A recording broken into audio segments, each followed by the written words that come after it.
Bismillahirrahmanirrahim. Assalamualaikum warahmatullahi wabarakatuh. Alhamdulillahi rabbil alamin. Wabihi nasta'inu ala umuri dunya waddin. Wassalatu wassalamu ala sayyidina Muhammadin wa ala alihi wa sahbihi ajmain, amma ba'd. Alhamdulillah, sahabat yang dirahmati oleh Allah, pada hari ini kita memasuki hari ke-21 dari bulan Ramadan. Itu artinya kita sudah memasuki 10 hari terakhir dari bulan Ramadan. Semoga kita semua ditakdirkan oleh Allah Subhanahu wa taala bisa berjumpa dengan malam yang mulia, malam Lailatul Qadar. Amin ya rabbal alamin. Sahabat yang dirahmati oleh Allah, di episode ke-21 ini masih dalam cerita Adli. Kita akan kembali mengangkat dan menyajikan kisah tentang sahabat-sahabat Rasulullah Muhammad sallallahu alaihi wasallam. Dan untuk cerita di episode 21 ini ada satu cerita tentang sahabat Rasulullah Muhammad sallallahu alaihi wasallam yang benar-benar luar biasa beraninya. Beliau adalah Abu Dzar Al-Ghifari. Sahabat yang dirahmati oleh Allah, kita semua tentu mengenal siapa itu Abu Dzar Al-Ghifari. Namanya banyak disebutkan di dalam sejarah agama Islam. Dan Abu Dzar Al-Ghifari merupakan salah seorang sahabat yang pertama kali masuk ke dalam agama Islam, sehingga Abu Dzar Al-Ghifari termasuk golongan as-sabiqun al-awwalun atau orang-orang yang pertama kali masuk ke dalam agama Islam. Sahabat yang dirahmati oleh Allah, sebenarnya sahabat Abu Dzar Al-Ghifari bukanlah asli dari penduduk kota Mekah, melainkan beliau adalah seorang perantau dari Bani Ghifar, yaitu sebuah kabilah yang berada jauh sekali dari kota Mekah. Ketika awal kali Rasulullah Muhammad SAW berdakwah agama Islam, sahabat Abu Dzar Al-Ghifari langsung seketika itu mengiyakan dan beriman di hadapan Rasulullah Muhammad SAW.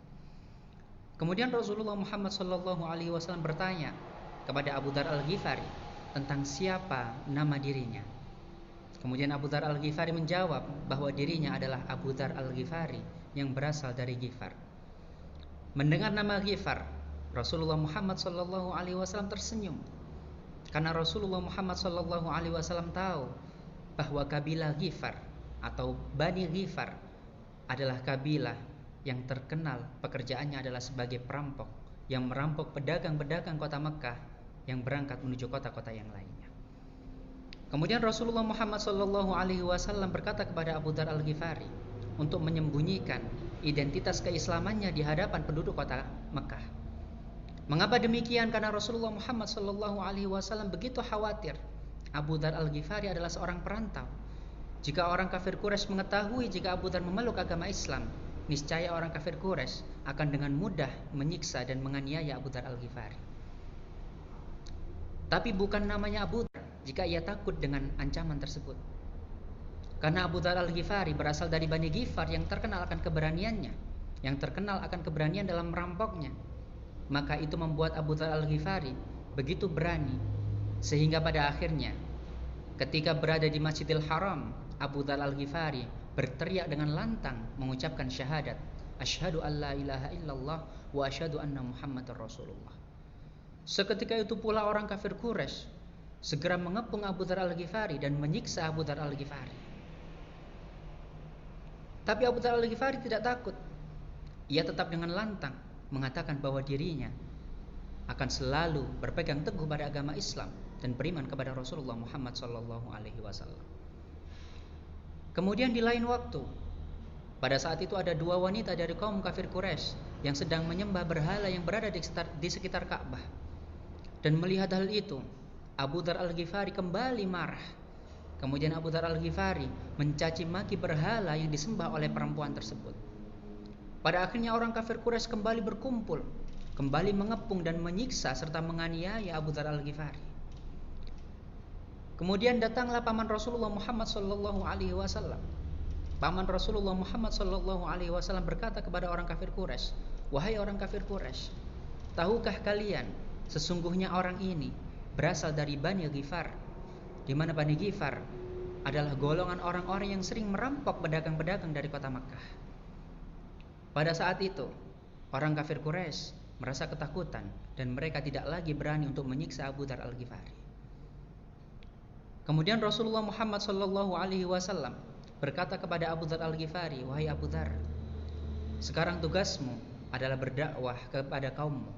Ajaklah mereka untuk masuk ke dalam agama Islam dan ajaklah mereka untuk menemukan cahaya dari Allah Subhanahu wa taala.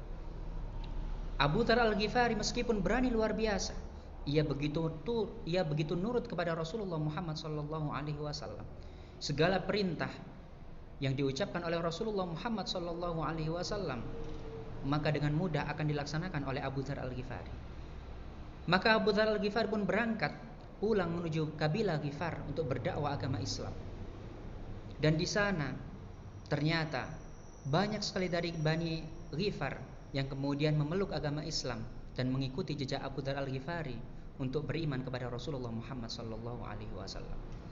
Tidak hanya itu, Abu Dzar Al-Ghifari juga berdakwah kepada kabilah di sampingnya, kabilah yang ada di sekitar Bani Ghifar, dan mereka semua kebanyakan mau mengikuti jejak Abu Dzar Al-Ghifari untuk memeluk agama Islam dan beriman kepada Rasulullah Muhammad sallallahu alaihi wasallam. Dan ketika Rasulullah Muhammad sallallahu alaihi wasallam telah hijrah ke kota Madinah, pada saat itu Abu Dzar Al-Ghifari membawa banyak sekali rombongan untuk menyatakan keislaman mereka di hadapan Rasulullah Muhammad sallallahu alaihi wasallam. Pada saat itu penduduk Madinah begitu kaget luar biasa karena mereka mengira rombongan yang dibawa Abu Dzar Al-Ghifari adalah pasukan musuh yang ingin menyerang Rasulullah Muhammad sallallahu alaihi wasallam. Dan betapa terharunya penduduk kota Madinah ketika melihat Abu Dzar Al-Ghifari dan beserta rombongannya yang berasal dari golongan perampok-perampok yang terkenal di kota Mekah pada saat itu. Mereka semua menyatakan keislamannya di hadapan Rasulullah Muhammad sallallahu alaihi wasallam. Itulah kisah tentang Abu Dzar Al-Ghifari, seorang pemberani yang berasal dari Bani Ghifar, yang mana pekerjaan mereka adalah merampok para pedagang-pedagang. Dan pada akhirnya Abu Dzar Al-Ghifari dan Bani Ghifar yang notabene-nya adalah para perampok-perampok, semuanya beriman kepada Rasulullah Muhammad sallallahu alaihi wasallam. Sahabat yang dirahmati oleh Allah, semoga sekelumit kisah tentang Abu Dzar Al-Ghifari bisa menginspirasi kita, bisa menjadikan iman kita lebih tebal lagi, dan bisa menjadikan diri kita lebih berani lagi untuk membela agama Allah Subhanahu wa taala dan untuk mencintai Rasulullah Muhammad sallallahu alaihi wasallam. Dari pusat kota Gresik saya ucapkan marhaban ya Ramadan. Selamat menunaikan ibadah puasa hari ke-21. Semoga segala amal ibadah kita diterima oleh Allah Subhanahu wa taala, dan sekali lagi semoga kita diberikan kesempatan oleh Allah Subhanahu wa taala bertemu dengan malam yang mulia, yaitu malam Lailatul Qadar. Akhirul kalam, tsumma assalamu alaikum warahmatullahi wabarakatuh.